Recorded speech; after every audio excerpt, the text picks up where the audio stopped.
Heads up, this podcast contains some swearing. Previously on Lost in Williamsburg. Be careful.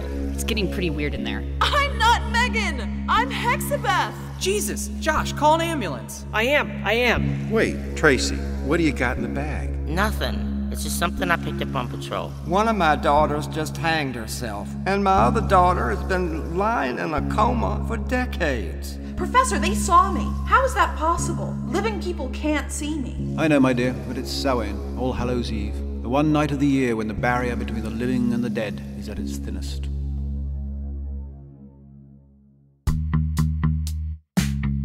So technically, Halloween is over. It's past midnight, and most of Williamsburg's sticky-fingered trick-or-treaters are fast asleep. And although William and Mary's boys in blue have put a premature end to the festivities at the equator, for some unfortunate folks, Halloween and its attendant frustrations refuse to end.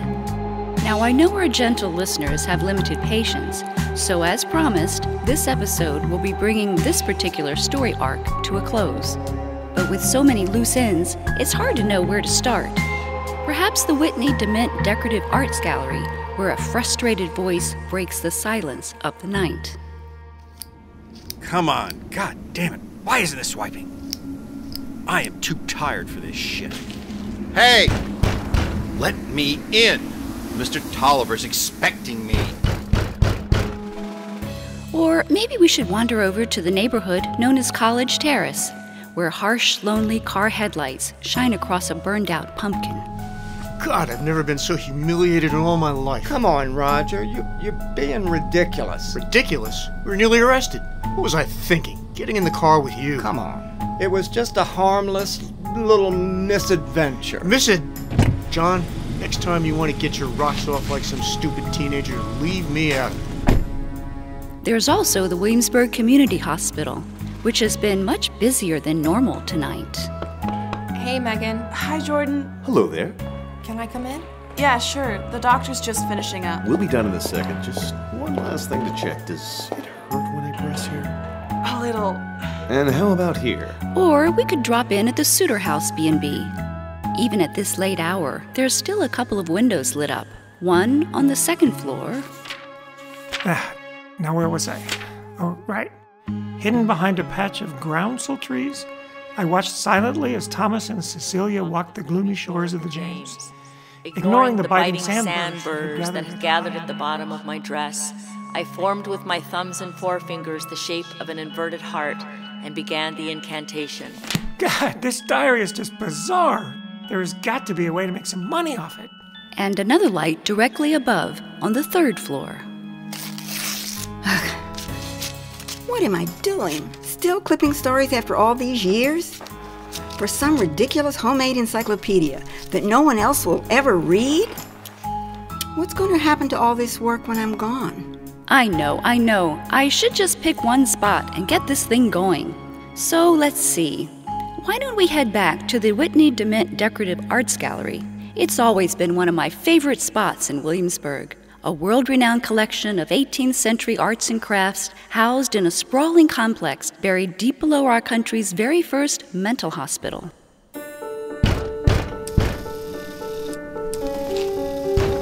Come on, I know someone's in there. I can see the goddamn camera moving. Sir, please identify yourself. Ed Jackson, here to see Mr. Toliver.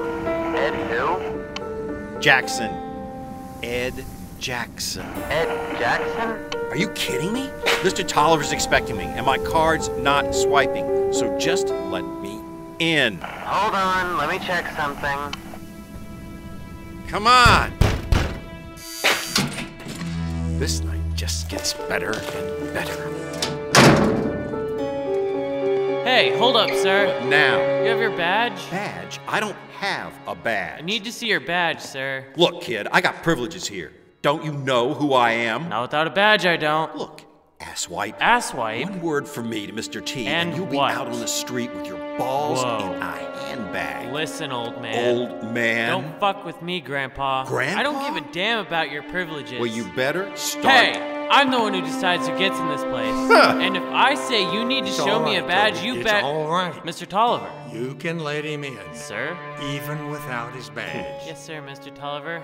Whatever you say. That's more like it. Just let me know if this guy gives you any trouble. Don't worry, sir. Toby. It's fine. If you're sure. I might need your help with something later, but we're good now. Yes, sir. Come on, Ed. Let's go to my office. All right. I'm anxious to see what you... Oh, by the way, for those listeners who are curious as to why the Whitney DeMint Decorative Arts Gallery was built underground, well, we can't have any modern buildings ruining the ambience of the historic area, can we? It just isn't done. As to why they picked the old mental hospital to be the entrance, that has never been adequately explained to me. By the way, Mr. Toliver, I've been meaning to ask you about something. Oh, darn. I was so busy talking, we missed our chance to make it through to the restricted area. Until I can find a way in, why don't we head over to the hospital so we don't slow down the show? Well, Meghan, I think you're going to have some pretty nasty bruises in a day or two, but they'll be mostly gone by the time you come back for your follow-up. Let's say 2 weeks, and then we can take those stitches out. All right. Cheer up, Meghan. It could have been much worse. You came really close to tearing open your cephalic vein. Keeping a positive attitude is going to make your recovery a lot easier. Now, here's a prescription for some pain meds. And there's one other thing I want to talk to you about. I'd like you to make an appointment with a psychiatrist as soon as you can. Do you have one? No, I've never been to one before. You can call mine. He's really good. Yes, well, you might also try the Campus Counseling Center. There are some really great people over there. Let me write down a couple names. Thanks, Doctor. Sorry to put you through all this. Oh, don't worry about it. I expect Halloween to be busier than usual. But then again, possession?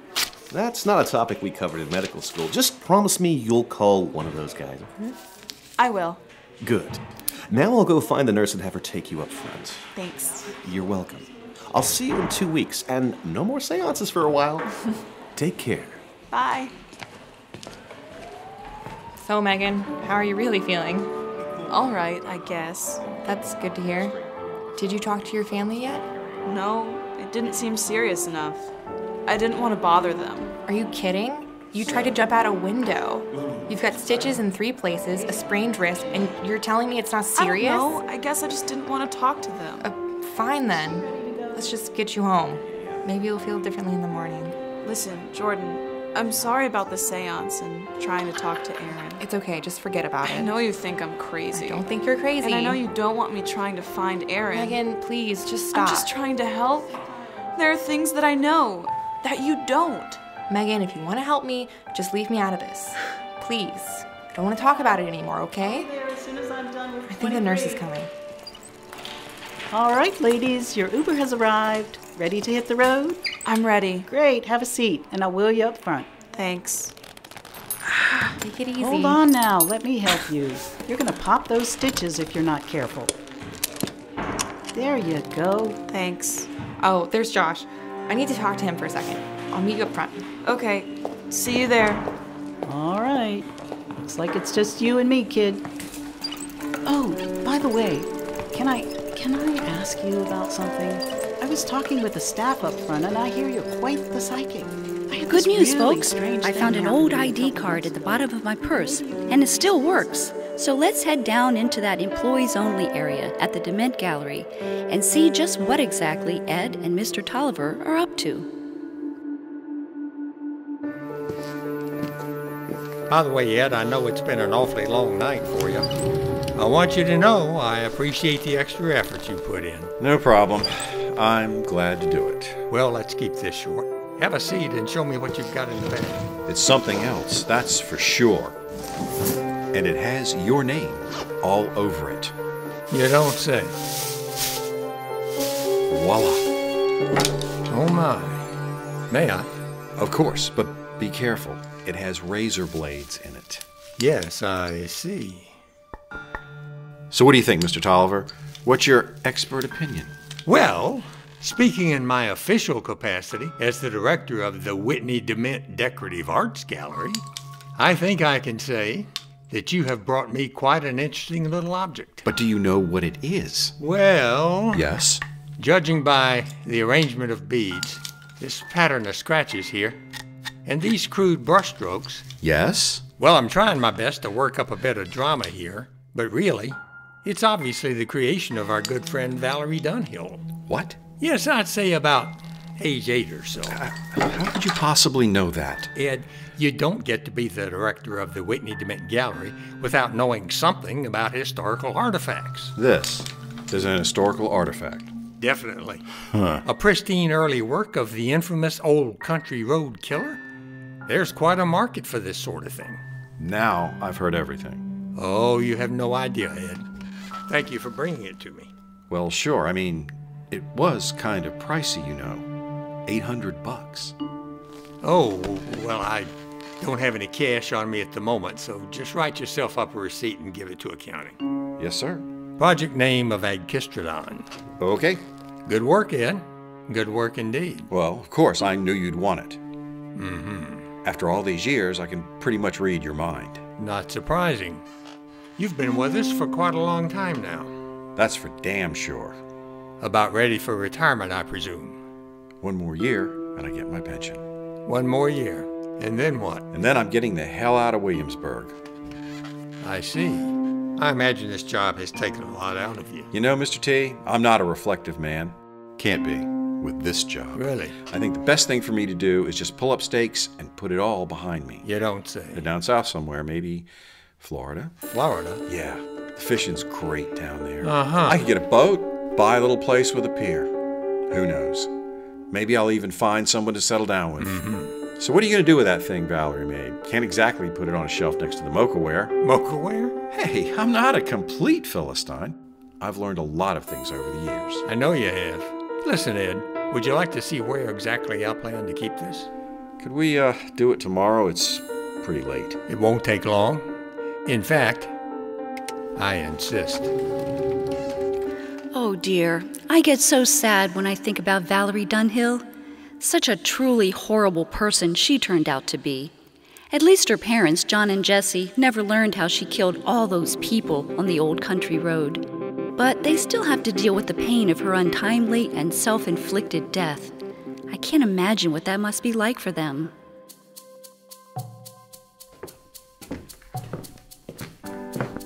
Oh, Lord, I'm about to collapse. The siren song of satin sheets is calling me. Of course, I'll have to settle for cotton. Oh, dear God, Jessie is dead to the world. She hasn't used these Ambien in quite a while. That crazy kid must have really gotten to her, saying all those awful things about Valerie. I'll never be able to sleep listening to all that racket. Guess I'll be habitating in Valerie's room tonight. But first I need to say goodnight to my baby Julie. Julie, sweetie. Daddy. I just wanted to check on you before I go to bed. Daddy, you're finally back. Where have you been all night? Excuse me, just to clarify something. That's not Julie who was surprised by her father. It's her no-good dead sister, Valerie. I was wondering if we might see her again. Dreading it, actually. Thank God Mr. Dunhill can't see or hear her. Daddy, I'm sorry it's been a while, but... Lord, I am so tired, honey. But I'm back home now. But guess who I saw tonight? I missed you so much. Your old Uncle Ron. Julie, too. Yeah, we had a big old adventure. Wait, adventure? I'll tell you all about it tomorrow. What are you talking about? Oh, and here's some Halloween candy for you. Oh, Daddy. Bit of honey for my little honey bun. What is she gonna do with that? Oh, my back. Poor old guy. I'm practically falling apart, sweetie. I remember you looking so old. I'd better get to bed. Wait, Dad. Sleep well, Julie. I need to talk to you. I'll see you in my dreams. I would have come home sooner, but... That way we can talk all night. I had to lay low for a while. Just like old times. I can't show my face around town anymore. There's people who... Good night, sweetie. Good night. Wait! Daddy, I came back to tell you that I'm sorry. What was that? What was what? There it is again. What? I didn't hear anything. It's like a voice. What? But both of the girls are asleep. Daddy? It is the strangest thing. Daddy? Can you hear me? I must be going crazy. Can you hear me? But it's nothing a little rest won't cure. I'm here, Daddy. Right next to you. Don't bother. Oh my God. He can't hear you. It doesn't feel right, though. You're in my realm now. Sleeping here in Valerie's bed. Who are you? You don't recognize me? No. Should I? You don't remember the faces of the people you killed? Oh, Valerie. Oh. My unhappy angel. I knew you'd come back here. Look, I'm sorry. I knew if I just waited, you wouldn't be able to stay away. I'm sorry. Valerie, why did you have to leave us? You couldn't stay away from your mom and dad, could you? Look, whoever you are. Why did you have to go and take it back? Kill yourself, sweetie? Oh, but you can't take it back. It's done. I don't think I'll ever understand. I'm sorry. I was crazy back then. If there's anything I can I don't want anything from you, Valerie. Then why are you here? I want to hurt you somehow. Like you hurt me and my family. Wait a second. Who's there? What? Who's there? He can hear us? No, stay away from him. I know somebody's there. I can hear you. Oh, this is perfect. Leave him alone. Mr. Dunhill. Who said that? He's got nothing Where are to you? do with it. Mr. Dunhill. What do you want? I'm sorry to be the one to tell you this. No. Please, leave me alone. But your daughter... No, stop! Sorry folks, I know fight scenes don't work all that well in audio format, but bear with me for just a few more seconds. I have to see how this turns out. Take that! Bitch! Oh dear, they're really going at it. I wonder if all that raw energy and emotion could trigger... Oh my God, I can see them! Dad? I thought that might happen. Valerie! Dad! What's wrong? What's happening? Oh no. Valerie? Is it really you? Yes, it's me! No, it can't be. I can't breathe. I didn't mean for this to happen. I don't understand. It's fine, Dad. Everything's fine. My chest. Just relax. Try to breathe. I'll get Mom. No, Valerie, stay with me. What? You need help? No, leave her out of this. Oh my God. What have I done? What have I done? What you do best, Valerie. Shut up! Destroy everything. No! Daddy! I'm so sorry! What's happening, Valerie? Daddy! I feel so strange. Daddy! So light. I didn't mean to frighten you. Is that? I just wanted to see you, that's all. I just wanted to talk to you again. That's me on the floor. What have I done? What have I done? I don't understand. It's all my fault. Am I dead? No! It's confusing to me. Daddy! Now you see Daddy! how it feels. How could I have been so stupid? Don't cry. Please. Sorry. Valerie, it was my time. Oh, was it? Was it your time? Not yet. Valerie, listen to me now. No one knows more about regret than I do. Good. But you have to let this go. No. Valerie. No. The guilt will just eat you alive. I'll never forgive myself. Never. Oh my God, what a pathetic scene. We don't really want to stand around and gawk at this, do we? Let's just take a short intermission. I could use some fresh air, and you guys can go get yourselves a drink or something. Oh.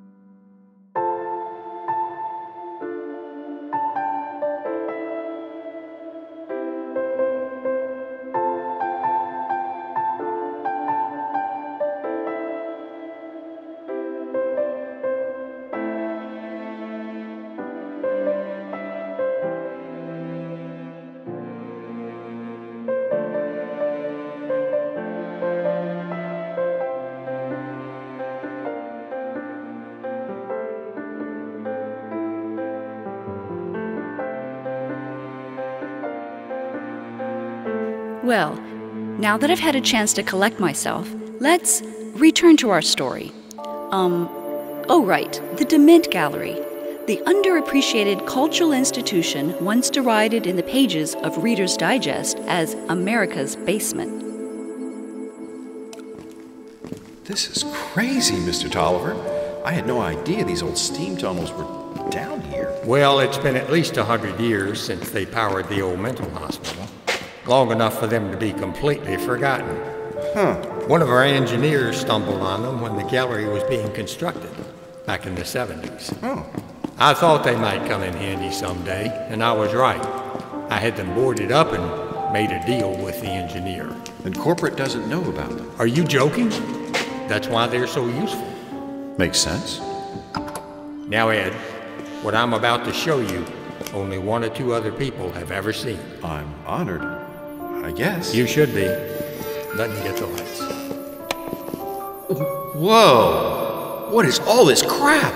Relics. Wow. The flotsam and jetsam of America's forgotten history. Oh my God. The peculiar. The bizarre. I'll say. The astonishing. All the things I can't show to the general public. Well, why not? Trust me, Ed. The masses aren't ready for it. No? What they crave is the unremarkable. The ordinary. Uh-huh. Teacups and saucers, doll houses, homely quilts. I see. But maybe someday this place will get the respect it deserves. It won't be America's basement anymore. Still upset about that. I have a long memory, Ed. Here, come on. Let me show you around. God, where do we start? Well, this is a nice little piece here. What is that? Underwear? Don't touch. It's fragile. It's all right. These lovely dainties were hand-sewn and embroidered by Martha Custis on the eve of her wedding to George Washington. Are you serious? Just look at that needlework and all the fine lace. It's quite exquisite. I'll say, she must have been a fun girl. Oh, they weren't for her, they were for George. And here's another rare garment. Oh my God.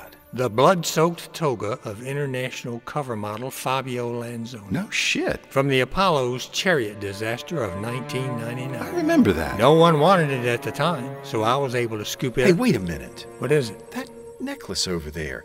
That's the one I found on that skeleton. Oh, yes. In the basement of the Smoot House. You remember. Well, it's hard to forget. It's ugly as hell. Maybe so, but it's very precious to me. It's a miracle you found it. Yeah, you're welcome. You have my eternal thanks, Ed. That should be worth something. I guess so. So, what do you know about it? Well, I'm still studying it, but I do know that it's one of a pair, commissioned by Dr. Preston Clay. Who? The original director of the old mental hospital under which we now stand. You said one of a pair? Yes. And I've been looking for its twin for a long, long time. Without luck. That's too bad. Indeed. The allure of that missing necklace has been quite powerful. I see that. And not just on me. I've had a bit of competition from time to time. No kidding. No one's ever found it, though. Maybe it was destroyed. Perhaps. But I can't help thinking that it's somewhere close by. Just out of my reach. Well, have you thought Let's about... not talk about it anymore, Ed. I'm getting depressed. Sorry. Let me show you something else. This chain. What's the story on that? This chain was used to secure the great mastiff that guarded Governor Spotswood's wine cellar. Uh-huh. Well, that was one of its duties, anyway. Really?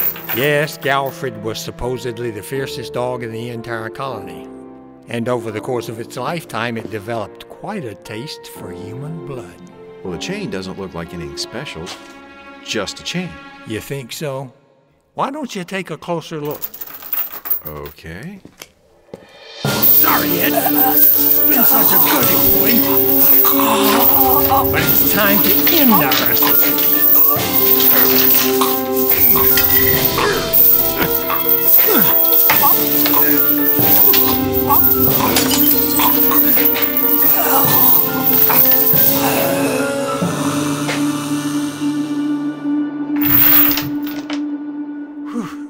I wasn't sure I still had it in me.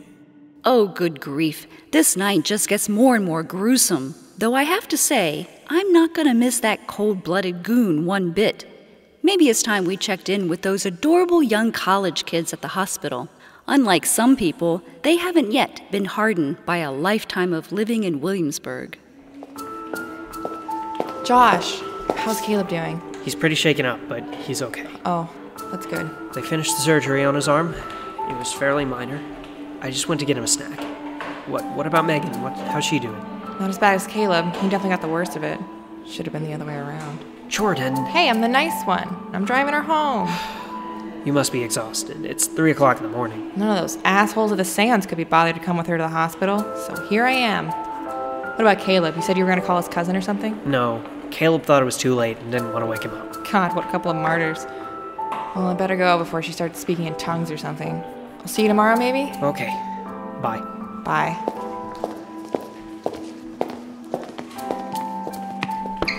Oh, good. Josh is back. Hey, Caleb. I got you some snacks. Thanks. I'm starving. There wasn't much to choose from in the vending machines. Sorry about that. That's okay. Well, here you go. Thanks. Bon appetit. So, the doctor came by while you were gone. I can leave whenever you're ready. What? You're kidding, aren't you? No, I fucking hate hospitals. I'm gonna get the hell out of here. Caleb! But they just sewed you up. You can't leave now. It's okay. I promised the doctor that once I got home, I wouldn't move from my bed for 3 days at least. And I told him that I had the best caretakers anyone could ask for. Caleb, you need to stay at least overnight. If you're sure. Just finish the sandwich and we'll... Josh! Sure. What'd you get? Ham and biscuit. Looks pretty stale, though. And a frapsy. Josh, that stuff is practically poison. Caleb, that was amazing what you did for Meghan. You saved her life. I don't know. A second-story window? She probably would have just broken her leg. Still, I'm impressed. And I'm so proud of you. Oh, here. So, Caleb, why were you at that seance anyway? Oh, you're probably still pissing me. He shouldn't be. I guess I just want to see what Meghan might be able to find out about Aaron. I'm sorry. Really? You take that shit seriously? Yeah, I kind of do. Okay. If you only knew, Josh. Look, I don't know if I believe everything she says, but I talked to her earlier tonight and she told me things she couldn't have known. Mm-hmm. So let's just say I'm open to her being psychic, or whatever you want to call it. What exactly did she say to you? Well, so we were talking during your set, and she mentioned my mom. I tried to tell you. She said she was there and that she was talking to her. What? And someday I'll get through to you. Yeah, she said my mom knew about my Xbox 360. Sort of. Your Xbox? It's still kind of hazy. How is that psychic? No one knew about my Xbox. You're going to have to fill me in here. Okay, well, I never told this to anyone, but back in 2005, I'd been working all summer doing yard work and stuff. And I was working on my thesis. And, America's Exquisite Corpse. I'd saved up around $500. Dismembering the history of historic Williamsburg. I was planning to buy myself an Xbox 360 and a couple games. Uh-huh. And then, around the end of August, that was when my parents were killed. In the car crash. Oh, that was a terrible time. Yeah. So, a day or two before the funeral, my great aunt Margie came to talk to me. Margie. What a pain in the neck. She said there was this necklace that my mom had seen at the Berkeley pewter shop. Uh-huh. The pewter shop? She said my mom had really liked it, and that right before she was killed, she was trying to decide if she should get it. What? Mm-hmm. That's not true. Well, my aunt knew that I had the money saved up, and she said I should go get the necklace for my mom. What? She wanted my mom to be buried with it. Excuse me? Really? Yeah, my aunt said it would be like a part of me would be with my mother forever. Wait a minute. Wow. The amulet. I know, so I said I would. Oh my God. I said I would go down to Berkeley Pewter and buy it. Couldn't be. But... What? Did she find the amulet? So conflicted. Why? At the pewter shop? I didn't see the connection between my feelings and some little piece of metal. It was at the freaking pewter shop? And if I put that necklace on her, it would be like somehow I was saying that it was okay that she was gone. I searched everywhere for that thing. Well, that's understandable. She knew how important that was. So the morning of the funeral, my aunt and I were talking, and she said how much it would have meant to my mother that I got the necklace for her. Uh-huh. I had to tell her I didn't get it. Uh-oh. But what happened to it? Well, she was furious. Did she tell you? And at that point, it was too late to go out and get it. Caleb, did she tell you? After the funeral, she could barely talk to me for weeks. Caleb? You were a kid. You were like 12? Think, Caleb. Here, let me hold that for you. Did she tell you? I can't believe I'm talking about this out loud. Caleb! It's so much guilt over this. It's okay. Think! Well, Joss, the thing is, I wanted that Xbox. Damn it, Caleb, where is it? $500 was a lot of money, more than I'd ever seen. Where is it? Everything I said about why I didn't want to get the necklace was true, but I also wanted that Xbox. Oh. I'm sorry, Caleb. She must still have it. But you shouldn't feel guilty. You didn't really know what you were doing. Somewhere in the house. But how did Meghan know about it? I never told anyone about that Xbox. Caleb, I have to go. I hid it away in my closet. No one ever looked in there, and my aunt never asked me what I did with the money. Don't go anywhere. I see. There's no way Meghan could have known all that. Just stay in the hospital, Could she have really been talking to my mother? Caleb. Josh, talk some sense into him. That seems really unlikely. I don't know. I have to go, but I'll be back. Anyways, that's why I went to the seance. I'll be back. It sure seems like Meghan has some kind of psychic ability. I'll be back. Caleb. And if she was telling the truth about my mother being there with us, maybe she could find out something about Aaron. I thought it was worth a try. I'm sorry. Well, I guess I can see why you believed her, but why don't we just forget about it? You've been through enough tonight. Can we go? I'm not really hungry anymore. Sure. Why don't you go get dressed, and I'll get the nurse. Okay. Can you get my clothes over there? Sure. Well, if Cynthia's heading over to Margaret's B&B, we might as well tag along. Of course, seeing how things are turning out, there's a good chance that someone's going to end up dead. Let's see. What's this? Margaret Suter, self-proclaimed expert on everything Williamsburg. Whitney Dement Decorative Arts Gallery Director Ian Newell Toliver said the newly discovered serving tray could potentially revolutionize our understanding of colonial dining customs. Still at it, Margaret. Oh, please. Stuck in your bed. Just look at that smirk on Tolliver's face. Clipping articles from the Gazette. If he's involved, that silver set must be trouble. Oh, you're so close, Margaret. Can a silver set look evil?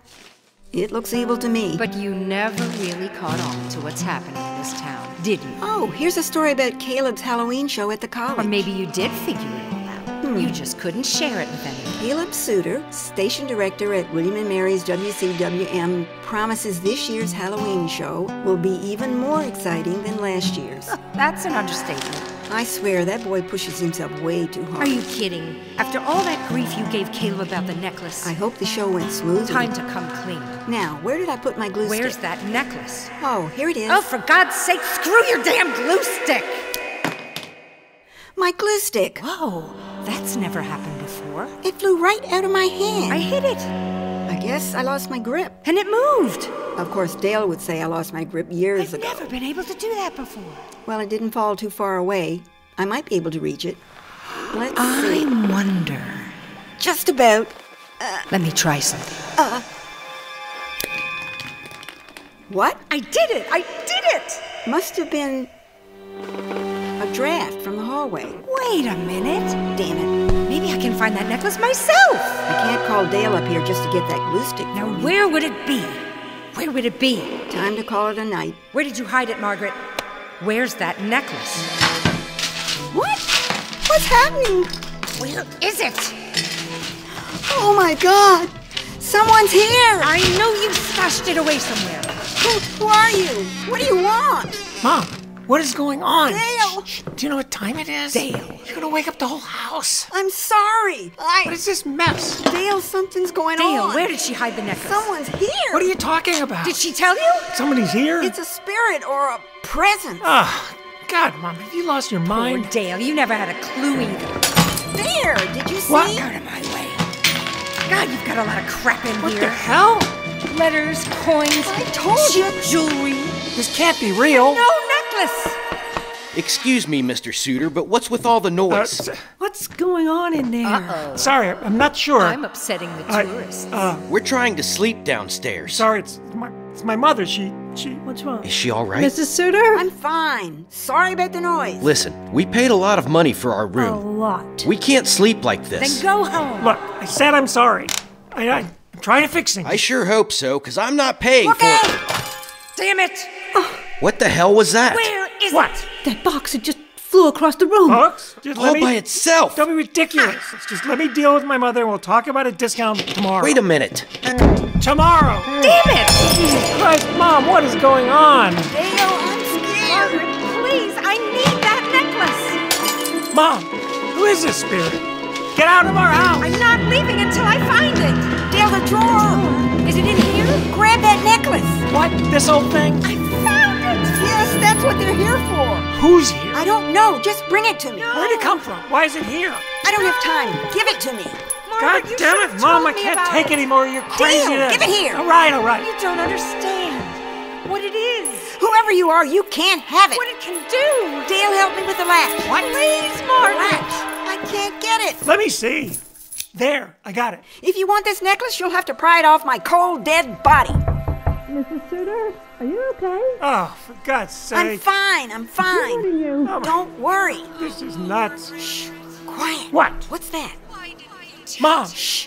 It's getting louder. I don't hear anything. You knew the whole time. Cynthia? Why did you hide it from me? Dale, it's Cynthia. Cynthia? What else are you finding? That's crazy. I should have known. You're not making any sense. Why didn't you tell me you found it? I'm sorry, Cynthia. I had to keep it from you. Why? Because it was an outsider? Mom. A northerner? You weren't in your right mind. You're talking to Cynthia? You were obsessed. What are you talking about? Your research was taking over your life. That's a lie. I don't understand. You neglected Caleb. Why? Your marriage was falling apart. Mom. It would only have made things worse. No, it would have solved everything. Snap out of it, Mom. Come on. Cynthia? No. Cynthia? Mom. I can't hear you. What are those other voices? I don't hear anything. It's so loud. Make it stop. What? Dale, it hurts. The necklace? I have to get it off. It's okay. It's okay, Mom. Let me help you. Let me help you. Get it off. Okay. There. I got it. Do you need help, Mrs. She's Suter? fine. She's fine. Dale, get rid of this. What? The necklace. I want you to get rid of it. All right. I've had enough. All right. Of everything. I never want to see it again. Okay. Please. Mrs. Suter. Oh, for Christ's sake. We've called the police. Oh, my. They're on their way. Just get rid of it. What have you gotten us into, Mom? Well, that's a relief. Looks like Dale and Margaret made it through the night unscathed. Physically, at least. But you know, all this Halloween craziness has got me thinking. We might have overlooked something earlier, and I have a bad feeling about it. Since things seem to have calmed down here at the B&B, would you mind if we went back and checked on that odd young psychic girl?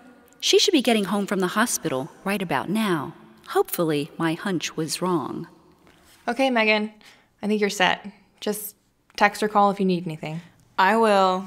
Thanks for everything. And don't forget to make an appointment with one of those shrinks, okay? All right. Don't feel self-conscious about your mental issues. I never would have made it this far at William & Mary if I had... are you sure you're okay? I'm so tired. I can barely stand up. All right. I'll let you go then. See you around? All right. Bye. Bye. Well, Meghan, you fucked it up again. Everyone's going to be on my case about this Halloween party for months. Oh, and Sarah, here's your costume back. It's a little ripped up and there's some blood. She's going to be so mad at me. Meghan. Meghan. Who said that? Meghan, it's me. Hexabeth? Yes, I'm still here. I'm sorry about earlier. I was just so confused. That's okay, I guess. But what do you want from me now? I just want a friend. I've been alone so long. Really? Well, we can be friends. I've actually got lots of spirit friends. I can introduce you around. No need to do that. All I need is you. Maybe tomorrow night I'll see who I can round up. How does that sound? Hexabeth? Are you still there, Hexabeth? Oh no, I hate to leave her in this condition, but there's really nothing we can do for her at this point. Plus, it's getting late, and you all have work tomorrow. So let's make one final stop on our way out of town. Lake Matoka, the old mill pond on the edge of the college woods. At this time of year, it's such a beautiful sight. The woods around the shoreline are just covered with golden hickories and crimson gum trees. Of course, you can barely see anything at this late hour, except for a strange shadowy figure lurking around the old boathouse.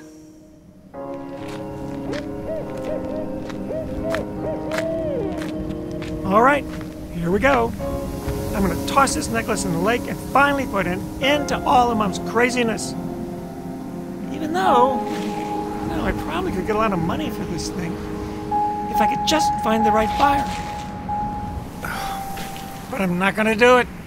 Mom wants me to get rid of this, and that's what I'm gonna do. I'm gonna toss it in the Lake Matoka, and everything will be back to normal. Here goes. I'm gonna do it. Get rid of it forever. It's the right thing to do. 1, 2. No, I can't do it. I just can't throw it away. It's too valuable. I gotta think about my future. The B&B is falling apart. Mom's gotta go on a home someday, and those goddamn Republicans are about to blow up the whole freaking economy. Ah, I'm sorry, Mom. I hate to lie to you. But it's about time to start taking some risks. You have been listening to another installment of Lost in Williamsburg, the area's #1 supernatural soap opera podcast. Not that there's a lot of competition for that title. This evening's cast included Will Houseman as Dale Suter. There's got to be a... Mike Turner as Ed Jackson. What is this, typecasting? Jalen Mauser as Toby. Don't fuck with me, Grandpa. Philip Burcher as John Dunhill. Robert Mosby as Roger P. Shiffle. Right, well, you got a cut and I got a thing, right? Claire Penix as Meghan Marshall. There are things that I know that you don't. Claudia Swain as Jordan Bales. Okay, so what emotion do you want here? More like... Ed Champion as Dr. Blevin. And how about here on your shoulder? Linda Hertzler as Valerie Dunhill. Oh, I accidentally killed you. Susan Branch Smith as Valerie's victim. Frank Battle as Mr. Toliver. Sorry, Ed. You've been such a good employee. Jacob Wilson as Josh Ryder. There wasn't much... sorry. Reed Perkins as Caleb Suter. I never told anyone about that Xbox. Suzanne Douglas as Cynthia Suter. Okay, so you want me a little crazy, but not crazy. Louise Minges as Margaret Suter. Yeah, I know what you want, Philip. It's just I'm not sure I can give it to you. Austin Beach as Mr. Guest. We're trying to sleep downstairs. Sarah Golding as Mrs. Guest. Right. Don't know why I'm talking like that. And Colleen Kennedy as Hexabeth Blackheart. Hidden behind a patch of... I'm sorry. Also featuring Lynn Sikora, Daniel Turner, and Zoe Bowen-Smith. Lost in Williamsburg is produced, directed, written, and scored by Philip Merritt with the assistance of a few Creative Commons sound effects from freesound.org. Thank you for listening. This is your host, Caroline Corney, saying, I'm glad that's over. Everyone here in the show is completely exhausted and totally creatively depleted. Putting this podcast together has been a true adventure into the unknown, and we appreciate you sticking by us as we tried to figure out what exactly we were doing. We'd also like to give an extra special thanks to Ed Champion for his long-running support of the show. I can't count the number of times a kind word from Ed stopped showrunner Philip Merritt from spiraling into one of his 36-hour doubt-fueled crying jags. So be sure to check out Ed's podcast, The Gray Area. We think you'll really like it. And keep an ear out for future episodes of Lost in Williamsburg. Who knows when they might strike? Good night. Allie Burks, and you're listening to Pop Pop Pop, WCWM's weekly roundup of the world of pop culture. And I have to say, I'm super excited about today's show because we have a special in-studio appearance by someone many of our listeners may know, Zeph Metcalf, William and Mary alum and author of the New York Times bestselling memoir, Sandburr. Now, after an absence of several years, Zeph has graciously agreed to return to the Berg this afternoon to discuss his wonderful new book. Thanks so much for joining us, Zeph. Well, thanks for having me, Allie. It's great to be back here in the WCWM studio. Feels like a lifetime since I've been down here. Smells exactly the same. Well, thanks for making time on your very busy book tour to stop by. Glad to do it. So, Zeph, you've had remarkable success with Sandburr, your very first book. I know. I'm really stunned at the response it's gotten. Deservedly so, in my humble opinion. Now, I'm sure many of our listeners have probably already read it, but for those that haven't, why don't you just tell us a little about it? Well, Sandburr, it's the story of my childhood. Growing up here in Williamsburg from birth through my high school years. It's about coming to terms with family and community. You know, it's funny you say that. I'm sure a lot of people would think that growing up in Williamsburg, or America's colonial capital as they like to say, would be idyllic, but for you, it was not easy. Not by any stretch of the imagination. Can you elaborate? Well, as quaint and family-oriented as Williamsburg is for many people, for me, growing up here was challenging and confusing, and sometimes cruel. Yes, as you describe in your book, there were several factors that negatively impacted you. Yeah, I guess there were two main issues. One, a distant alcoholic father. And two, an undiagnosed case of Klinefelter-Ferguson syndrome. Yeah, I had never heard about that before I read the book, and I'm still not quite sure I understand what that is. Well, Klinefelter-Ferguson syndrome, or KFS as it's also known, is not very well understood, but it is thought to be some kind of virus that interrupts the functioning of the right frontal lobe, causing all kinds of symptoms. Such as? Well, the primary symptom of KFS is a loss of motivation and a lack of achievement. As a boy, all my other friends had goals and ambitions, got decent grades, had girlfriends, and I just sat around playing Half-Life 2. I see. And there are other symptoms, of course. A persistent whistle in the ears, an inability to distinguish male and female voices. That must have been so hard to deal with. It was, but I thought that's just how everybody was. I wasn't even diagnosed until after I graduated from William and Mary. Fortunately, prescription medicine changed my life. That's great, Zeph. I'm really glad to hear you're doing so well. Yeah, I never could have written this book before I started my meds. You know, all that is very interesting, but I'm actually surprised you ended your story where you did, with your high school graduation. Well... I mean, given all that happened to you while you were a student here at William and Mary. Well, this is the story... I'm sorry, it just seems like there was so much additional material that you could have included. Yes, but Sandburr is a story of a young boy and the struggles of navigating childhood. I see. It's about my self-actualization and how I overcame really overwhelming odds. Yes, but as fascinating as all that is, you must be aware of the interest in the events surrounding your one-time band, Cats with Benefits. Yeah? That comes up a lot. Losing your bandmate Aaron must have been devastating for you. It was. And I don't think I've really come to terms with that yet. But getting back to my book Sandburr, I think the struggles that I detail with my Zeph, father... I'm sorry I have to ask, but do you believe that Aaron's death was in any way related to... Look, Allie, I don't mean to be rude, but I'm sure my agent may clear the ground rules for this interview. I'm not discussing Cats with Benefits or anything else that may have happened during my time in William and Mary. I'm sorry, it's just that it's just something we all heard a lot about growing up. And there are still so many unanswered questions. Look, I'll just say that Josh and I still talk occasionally. Well, what about his claims that he's somehow in contact with your dead friend Aaron?